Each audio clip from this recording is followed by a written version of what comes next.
ICE says it's just an office, but lawmakers say previous inspections found immigrants held there for days without adequate accommodations. 6 members of Maryland's congressional delegation were turned away Monday when they showed up to inspect a U.S. Immigration and Customs Enforcement office in Baltimore, where they said people are being temporarily held for deportation or awaiting court hearings. Democratic Sens Angela Alsobrooks and Chris Van Hollen and Reps. Johnny Olszewski Jr., D. 2nd, Sarah Elfreth, D. 3rd, Glenn Ivey, D. 4th, and Kwesi Mafume, D. 7th, entered the George H. Fallon Federal Building, where the ICE detention facility is located.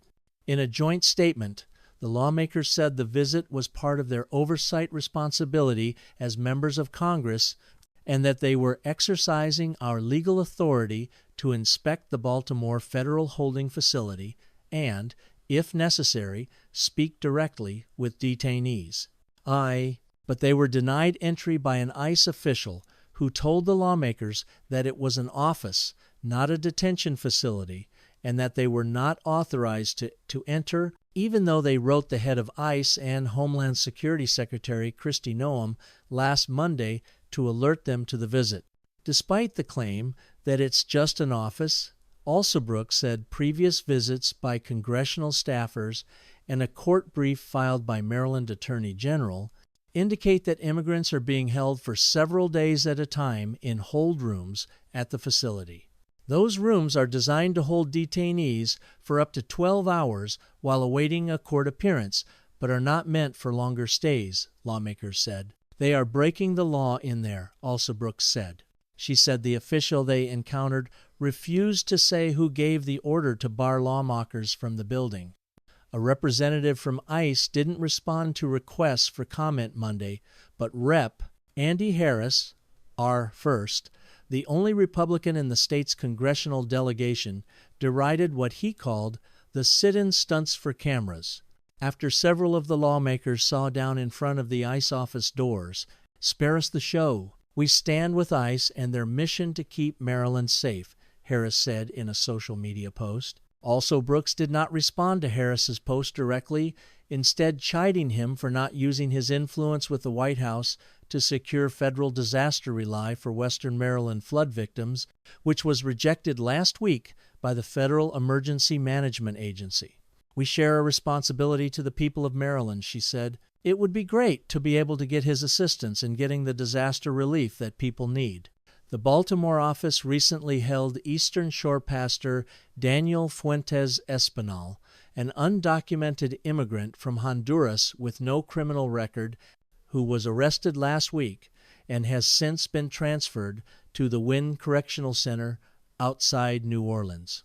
Kilmar Abrego Garcia, a Beltsville resident arrested and erroneously deported to El Salvador before being brought back in Tennessee, where is currently being held, also started his journey in the Baltimore office in March.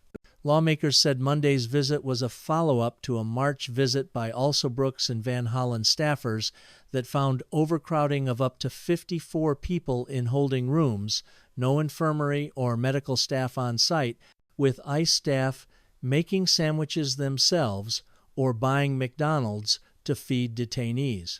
Attorney General Anthony Brown, D., filed an amicus brief in June outlining the conditions in Baltimore and limited access to counsel and basic hygiene. Alsobrooks noted that some of the ICE agents were walking around that building with masks on. The inhumanity and cruelty is an ongoing theme of the people who are treated inside that building. They're walking around that building with masks on, she said.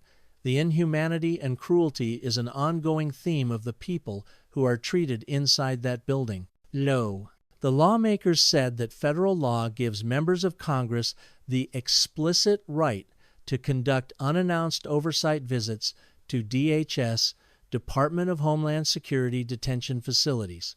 No prior notice is required, and no agency has the authority to obstruct that legal responsibility. Ivey, who traveled in El Salvador in May in an unsuccessful attempt to visit Abrego Garcia, said he wasn't shocked when was refused a visit there because officials in that country don't have the longest history of democracy there and arguably don't have it right now. But this is unbelievable, that ICE officials would turn us away from this building here in the United States to see our constituents, Ivey said Monday in a news conference in front of the building. Not only that, the power of the purse under the Constitution gives us the authority and the obligation to conduct oversight to make sure money's being spent wisely. Crisely de los Santos, director of CASA's Baltimore and Central Maryland office, called the ICE decision to prevent members faux Congress from touring the building outrageous. Although federal lawmakers are legally afforded jurisdictional oversight of all ICE facilities, Baltimore ICE unlawfully denied access, underscoring that the Trump regime is escalating its denial of restraints and the proper oversight role of the legislative branch, De Los Santos said. Imagine if members of Congress can be treated so poorly by ICE, what is happening in our streets to you and me?